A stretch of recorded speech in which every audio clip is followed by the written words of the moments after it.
Chapter 3 Lodge 341, Vermissa.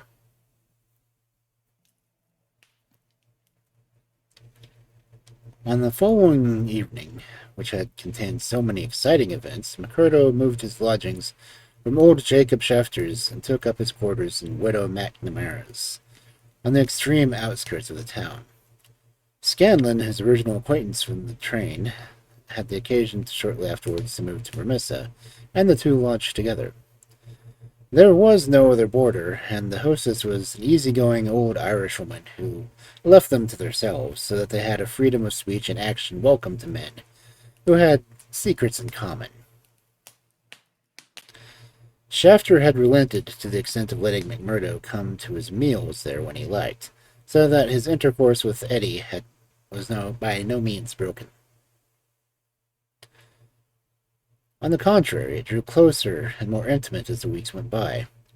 In his bedroom at the new abode, McMurdo felt it to be safe to take out the coining molds, and under many a pledge of secrecy, a number of the brothers from the lodge were allowed to come in and see them, each of them carrying away in his pocket some examples of the false money, so cunningly struck that they were never the slightest difficulty and danger in passing.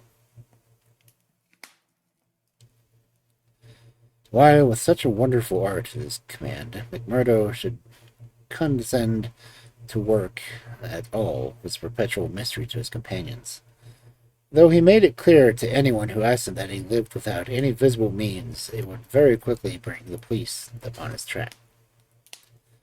One policeman was, indeed, after him already, but the incident, as luck would have it, did the adventure a great deal more good than harm.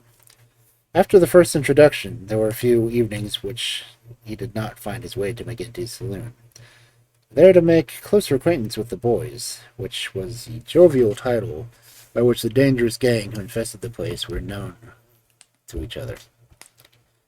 His dashing manner and fearlessness of speech made him a favorite with them while the rapid and scientific way in which he polished off his antagonists in an all-in barroom scrap earned the respect of that rough community.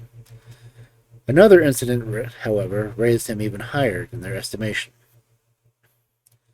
Just as the crowded hour one night, the door opened and a man entered with a quiet blue uniform and a peaked cap of a coal and iron police.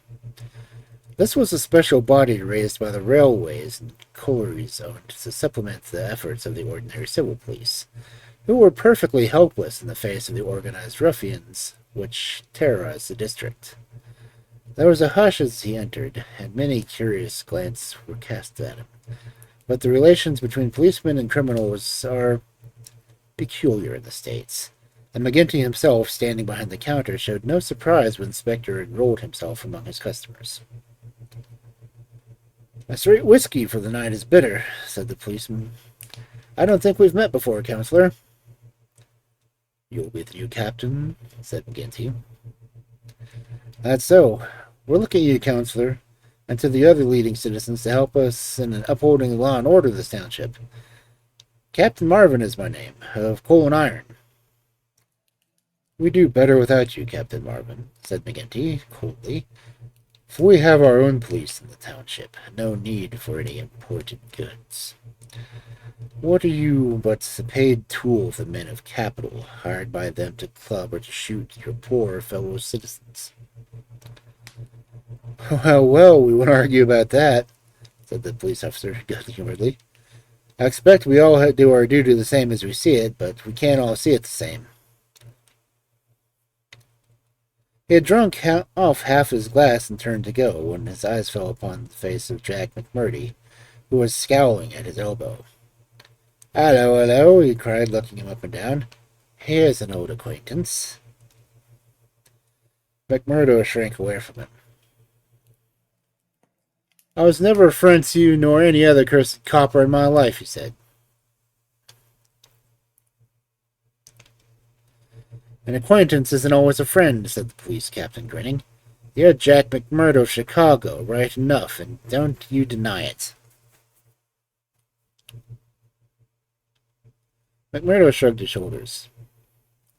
"I'm not denying it," he said. "Do you think I'm ashamed of my own name?" You've got good cause to be, anyhow. What the devil do you mean by that? He roared with his fist clenched. No, no, Jack. Bluster won't do with me. I'm an officer of Chicago before I ever came to this darn coal bunker, and I know a Chicago crook when I see one. McMurdo's face fell. Don't tell me that you're Marvin of the Chicago Central, he cried. Just that same old Teddy Marvin at your service. We haven't forgotten you shooting of Jonas Pinto up there. I never shot him. Did you not? That's a good impartial evidence, ain't it? Well, his death came at an uncommonly handy for you, or they would have if you had been shoving the queer. Well, we can let that be bygones, for between you and me, and perhaps I'm going farther up my duty in saying it, I could get no clear case against you, and Chicago's open to you tomorrow.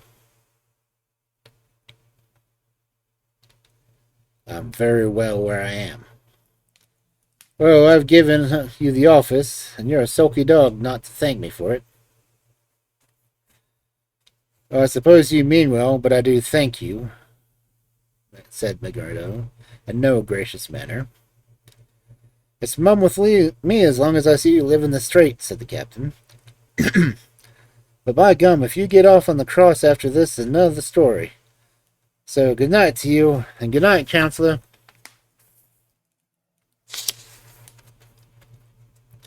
He left the barroom, but not before he had created a local hero. McMurdo's deeds in far Chicago had been whispered before.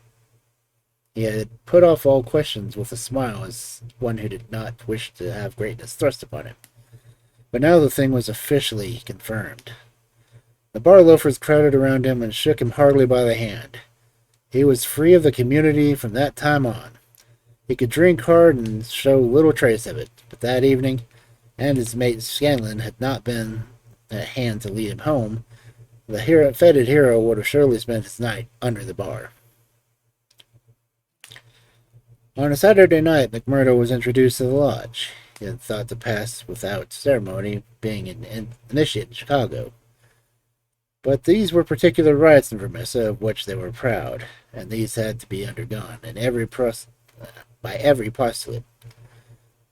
The assembly met in a large room reserved for such purposes at the Union House. Some 60 members assembled in Vermissa, but that was no means represented the full strength of the organization, for there were several other lodges in the valley, and others across the mountains on either side, who exchanged members when any serious business was afoot, so that a crime might be done by men who were strangers to the locality. Altogether, there were not fewer than 500 scattered over the coal district. In a bare assembly room, the men were gathered around a long table. At the side was a second one laden with bottles and glasses, on which some members of the company were already turning their eyes. McGinty sat at the lead with a flat black velvet cap upon his stock of tangled black hair, and a colored purple stole around his neck, so that he seemed to be a priest presiding over some diabolical ritual. To the right and the left of him were the higher lodge officials, the cruel and handsome face of Ted Baldwin among them. Each of these wore some scarf or medallion as emblem of office. There were, for the most part, men of mature age, but the rest of the company consisted of young fellows of 18 to 25, the ready and capable agents who carried out the commands of their seniors. Among the older men were a few of the features showed the tigerish, lawless souls within. But looking at the rank and file, it was difficult to believe that these eager and open-faced young fellows were in the truth a dangerous gang of murderers, whose minds had suffered such complete moral perversion that they took a horrible pride in their proficiency at the business, and looked with the deepest respect at the man who had the reputation for making what they called a clean job. To their contorted natures it had become the spirited and chivalrous thing to volunteer for service against some man who had never injured them, and whom, in many cases, they had never seen in their lives. The crime committed, they quarreled as to who actually struck the fatal blow, and amused each other in the company of describing the cries and contortions of the murdered man. At first they had shown some secrecy in their arrangements, but at the time, with this narrative describes their proceedings, were extraordinarily open. For the repeated failures of the law had proved to them that, on the one hand, no one could dare to witness against them, and on the other, they had an unlimited number of staunch witnesses upon whom they could call, and a well-filled treasure chest from which they could draw the funds to engage the best legal talent in the state.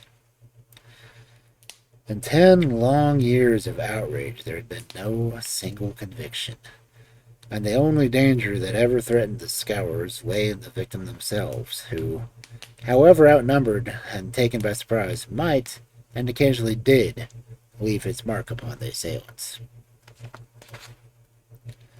McMurdo had been warned that some ordeal lay before him, but no one would tell him what it consisted of. He was led now into an outer room by two solemn brothers, through the plank into an outer room by plank partition. He could hear the murmur of many voices from the assembly within. Once or twice he caught the sound of his own name, and he knew that they were discussing his candidature. Then there entered the inner guard, with a green and gold sash across his chest. The bodymaster wishes that he shall be trussed, blinded, and entered, he said. The three of them removed his coat, turned up the sleeve on his right arm, and finally passed a rope round above the elbows and made it fast. They placed a thick black cap right over his head in the upper part of his face, so he could not see anything. Then he was led into the assembly hall. It was pitch dark and very oppressive under his hood. He heard the rustle and the murmur of people around him, and then the voice of McGinty sounded, dull and distant through the covering of his ears. "John McMurdo," said the voice, "are you already a member of the ancient order of freemen?" He bowed in assent. "Is your lodge number 29, Chicago?" He bowed again. "Dark nights are unpleasant," answered the voice.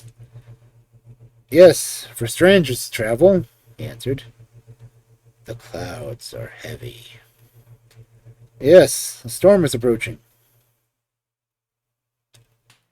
"Are the brethren satisfied?" asked the bodymaster. There was a general murmur of assent. "We know, brother, by your sign and by your countersign, that you are indeed one of us," said McGinty. "We would have you know, however, that in this county and in other counties of these parts we have certain rights, and also certain duties of our own, which call for good men. Are you ready to be tested?"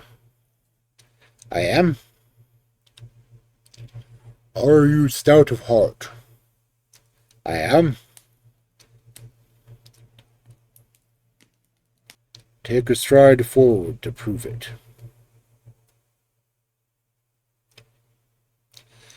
As the words were said, he felt two hard points in front of his eyes, pressing upon them so that it appeared that if he could not move forward without danger of losing them. None the less, he nerved himself to step resolutely out, and as he did so, the pressure melted away. There was a low murmur of applause.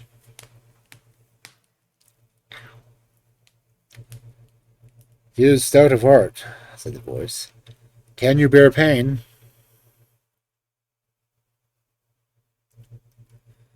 "As well as another," he answered. "Test him!" It was all he could do to keep himself from screaming out, for an agonizing pain shot through his forearm. He nearly fainted at the sudden shock of it, but he bit his lips and clenched his hands to hide his agony. "I can take more than that," he cried. This time there was a loud applause. A finer first appearance had never been made in the lodge. Hands clapped on the back, and the hood was plucked from his head. He stood blinking and smiling amid the congratulations of his brothers. "One last word, Brother McMurdo," said McGinty. You have already sworn the oath of secrecy and fidelity, and you are aware that the punishment for any breach of this is instant and inevitable death. I am. And you accept the rule of the Body Master for the time being under all circumstances? I do.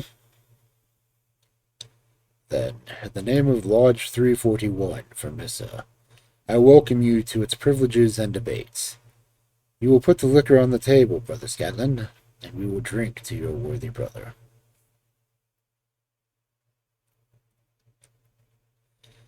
McMurdo's coat had been brought to him, but before putting it on he examined his right arm, which still was smarted heavily.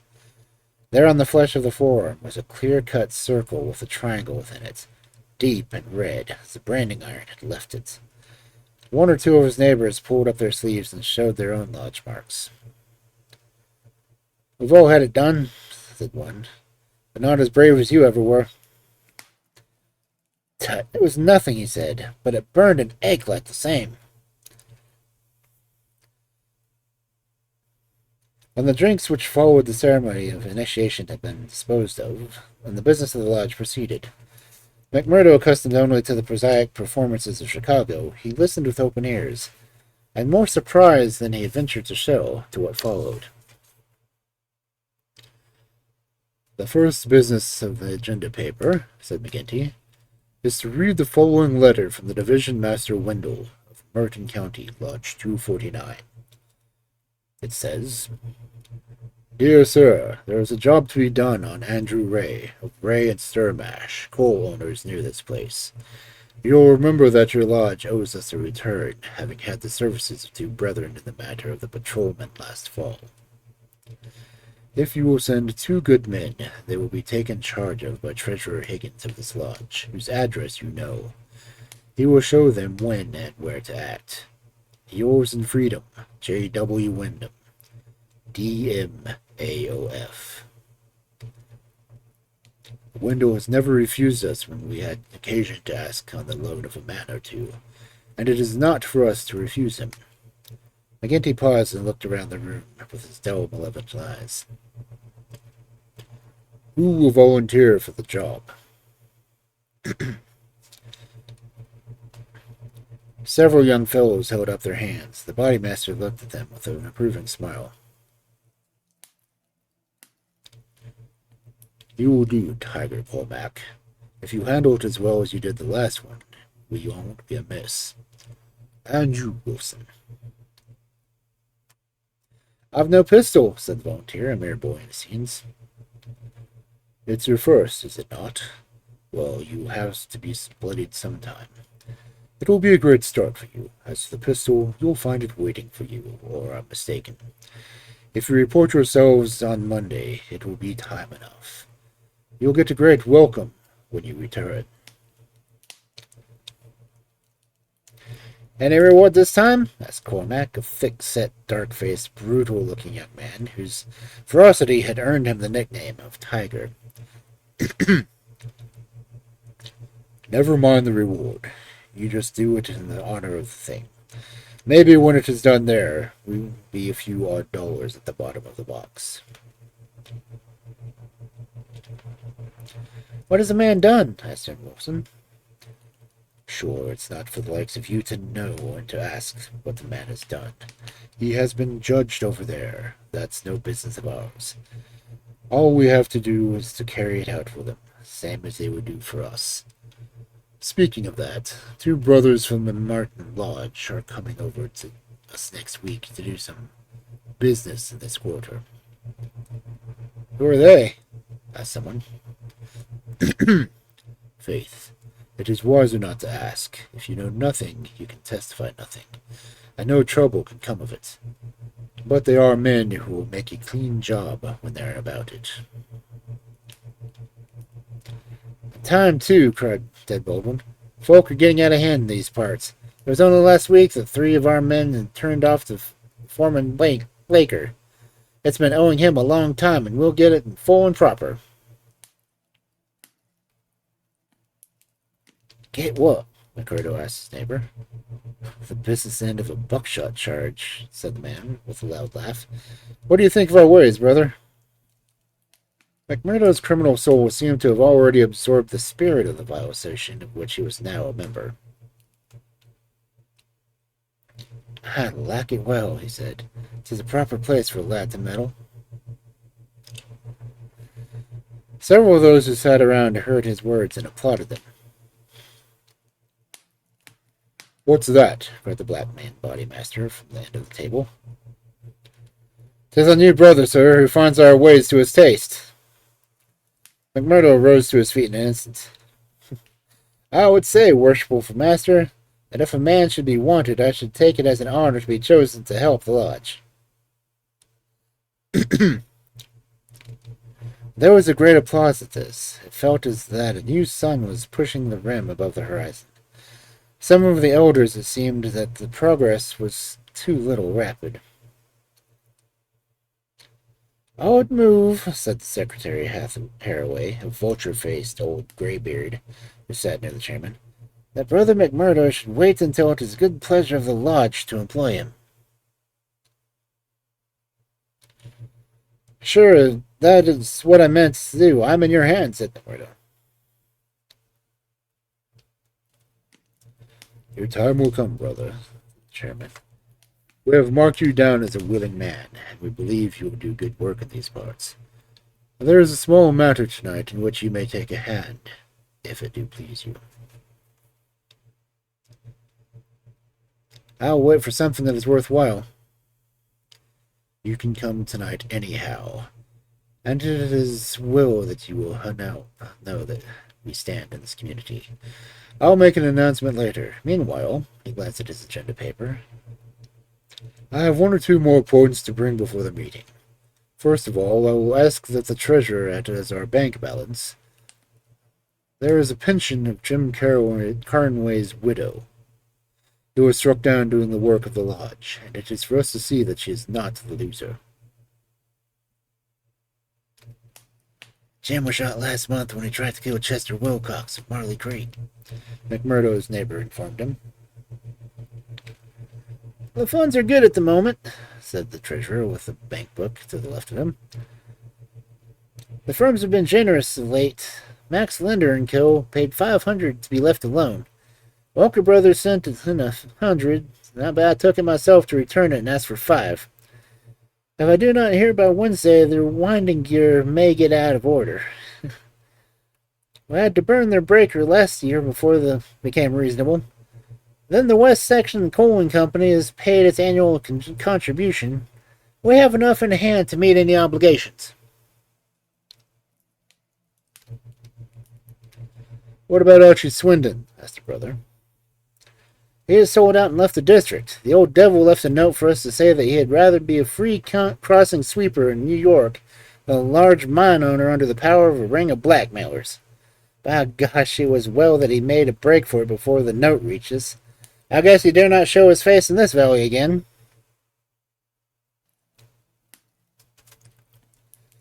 An elderly, clean-shaven man with a kindly face and a good brow rose from the end of the table which faced the chairman. Mr. Treasurer, he asked, may I ask who has brought the property of this man so that we have driven out of the district?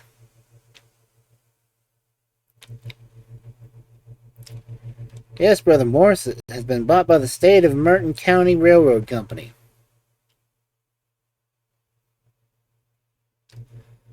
And who bought the mines of Todman and Lee that came into the market the same way last year? Same company, Brother Morris. And who bought the ironworks of Mason and the Shoeman of Van Dare and of Atwood, which have all been given up of late?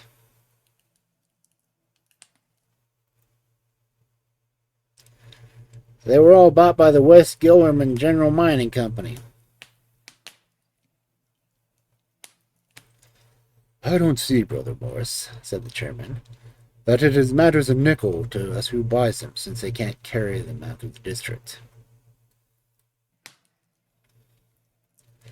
With all respect to you, worshipful master, I think that it may be a matter very much to us. This process has been going on for 10 long years. We are gradually driving all the small men out of trade. What is the result? We find in their places great companies like the Railroad or the General Iron who have their directors in New York or Philadelphia and care nothing for our threats. We can take it out of the local bosses, but it only means that the others will be sent in their stead. And we are making it dangerous for ourselves. The small men could not harm us. They had not the money nor the power. So long as we did not squeeze them too dry, they could stay under our power. But if these big companies find that we stand between them and their profits, they will spare no pains and no expense to hunt us down and bring us to court.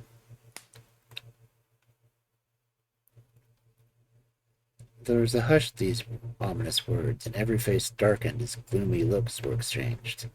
The omnipotent and unchallenged as they had been, that very thought was there, the possible retribution in the background, had been banished from their minds, and yet the idea struck a chill into the most reckless of them.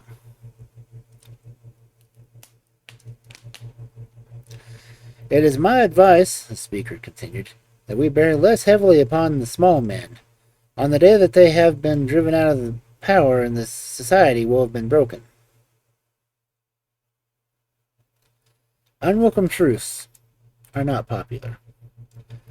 There were angry cries, and the speaker resumed his seat.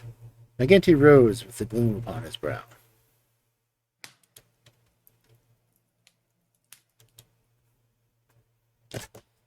Brother Morris, he said, you were always a croaker.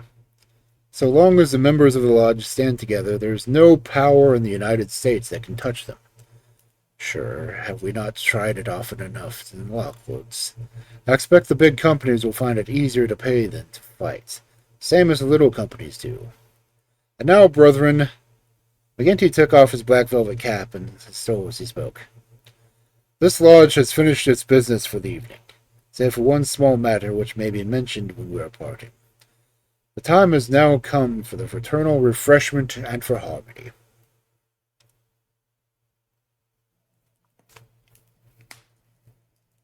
Strange indeed, this human nature. Here were these men to whom murder was familiar, who again and again struck down the father of the family against some man who had no personal feeling, without one thought of compunction or of compassion for his weeping wife and helpless children. And yet the tender or pathetic in the music could move them to tears. McMurdo had a fine tenor voice, and if he had failed to gain the goodwill of the lodge before, it could no longer have been withheld after he had thrilled them with "I'm Sitting on the Stile, Mary," and "On the Banks of Valenwater." In his very first night, the new recruit had made himself one of the most popular of the brethren, marked already for advancements and for high office. There were other qualities indeed, however, besides those of good fellowship to make worthy freemen, and of these he was given an example before the evening was over. The whiskey bottle had passed around many times, and the men were flushed and ripe for mischief, when their bodymaster rose once more to address them. "Boys," he said, "there's one man in this town that wants trimming up, and if it's for you to see that he gets it. I'm speaking of James Strangler, of the Herald. You've seen how he's been opening his mouth against us."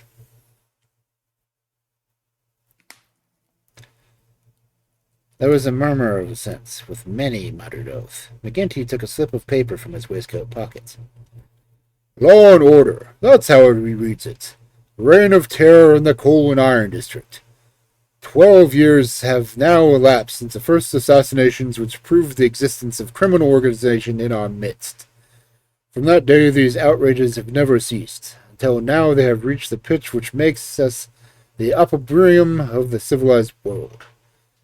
Is it for such results that our great country welcomes in its bosoms the alien who flies to the despotisms of Europe?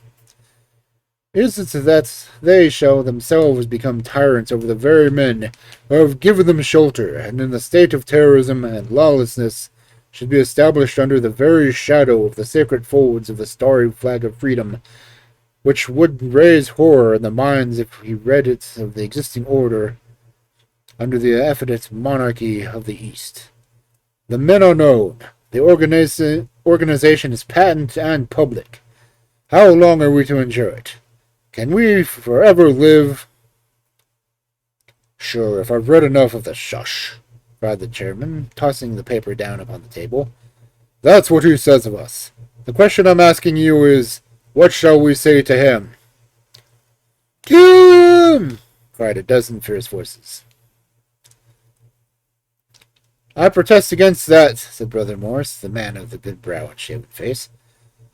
I tell you, brethren, that our hand is too heavy in this valley, and that there will come a point where, in self-defense, every man will unite to crush us out. James Stranger is an old man. He is respected in the township and the district. His paper stands for all that is solid in the valley. If that man is struck down, there will be a stir through the states that will only end with our destruction. And how would they bring about this destruction, Mr. Standback? Cried McGinty. Is it by the police? Sure, half of them are on our pay, and half of them are afraid of us. Or is it by the law courts and the judge? Haven't we tried that before? And what ever became of that? There's a Judge Lynch that might try the case, said Brother Morris. A general shout of anger greeted the suggestion. I have but to raise my finger, cried McGinty, and I could put 200 men in this town that could clear it out from end to end. Then suddenly raising his voice and bending his huge black brows in a terrible frown. See how, Brother Morris, I have my eye on you and have had for some time. You've no heart yourself, and you try to take the heart of others. It will be an ill day for you, Brother Morris, when your own name comes on our agenda paper, and I'm thinking that it's there that I ought to place it. Morris had turned a deadly pale, and his knees seemed to give way under him as he fell back into his chair. He raised his glass in a trembling hand and drank before he could answer. I apologize, worshipful master, to you and to every brother in this lodge if I have said more than I should. I am a faithful member, you all know that, and it is my fear lest evil come to the lodge which makes me speak in anxious words. But I have greater trust in your judgment than my own, worshipful master, and I promise you that I will not offend again. The bodymaster's scowl relaxed as he listened to the humble words. Very good, Brother Morris. It's myself that ought to be sorry if there were needful to give you a lesson. But as so long as I am in this chair, we shall be a united lodge in word and in deed. And now, boys, he continued, looking around the room, I'll say this much, that if Stranger got his full deserts, there would be no more trouble than we need ask for. These editors hang together, and every journal in the state would be crying out for police and troops. But I guess you can give him a pretty severe warning. Will you fix it, Brother Baldwin? Sure, said the young man eagerly. How many will you take? Half a dozen, and 2 to guard the door. You'll come, Gower, and you, Mansell, and you, Scanlon, and the 2 Willoughbys. I promised your brother he should go, said the chairman. Ted Baldwin looked at McMurdo with eyes which showed that he had not forgiven nor forgotten. Well, he can come if he wants, he said in a surly voice. That's enough. The sooner we get to work, the better. The company broke up with shouts and yells and snatches of drunken song. The bar was still crowded with revelers, and many of the brethren remained there. The little band who had been told off for duty passed out into the streets, proceeding in 2s and 3s along the sidewalk as to not provoke attention. It was a bitterly cold night, with the half-moon shining brilliantly in the frosty, star-spangled sky. The men stopped and gathered in a yard which faced a high building. The words, Vermissa Herald, were printed in gold letters between the brightly lit windows. From within came the clanking of the printing press. Here you, said Baldwin to McMurdo. You can stand below at the door and see that the road is kept open for us. Arthur Willoughby can stay with you. You others come with me. Have no fear, boys. We have a dozen witnesses that we are in the Union Bar at this very moment. In the it was nearly midnight, and the street was deserted save for one or two revelers upon their way home. The party crossed the road, and pushing open the door of the newspaper office, Baldwin and his men rushed in and up the stair which faced them. McMurdo and another remained below. From the room above came a shout, a cry for help, and then a sudden trampling of feet and falling chairs. An instant later, a gray-haired man rushed out into the landing. He was seized before he could get further, and his spectacles came tinkling down at Mercado's feet. There was a thud and a groan. He was on his face, and a half-dozen sticks were clattering together as they fell upon him. He writhed, and his long, thin limbs quivered under the blows. The others ceased at last, but Baldwin, his cruel face set with an infernal smile, was hacking at the man's head, which he vainly endeavored to defend with his arms. His white hair was dabbed with patches of blood. Baldwin was still stooping over the victim, putting in short, vicious blows whenever he could see a part exposed. And when McMurdo dashed up the stairs and pushed him back, "You killed the man," he said. "Drop it." Baldwin looked at him in amazement. "Curse you!" he sighed. "Who are you to fear? You that are new to the lodge. Stand back!" He raised his stick, but McMurdo had his hand whipped his pistol out of his hip pocket. "Stand back yourself," he cried, "or I'll blow your face as if you lay a hand on me. As to the lodge, wasn't it the order of the body master that the man was not to be killed? And what are you doing but killing him?" "It's truth, he says," remarked one of the men. "By gosh, you'd best hurry yourselves," cried the man below. "The windows are lighting up, and you'll have the whole township on your back in 5 minutes." There was indeed the sound of shooting in the streets, and the little group of compositors and typesetters was forming in the hall below, and nerving itself into action. Leaving the limp and motionless body of the editor at the head of the stair, the criminals rushed down and made their way swiftly along the street. Having reached the Union House, some of them mixed with the crowd in McGinty's saloon, whispering across the bar to the boss that the job had been well carried through. Others, and among them McMurdo, broke away to the side streets, and so by devious paths to their own homes.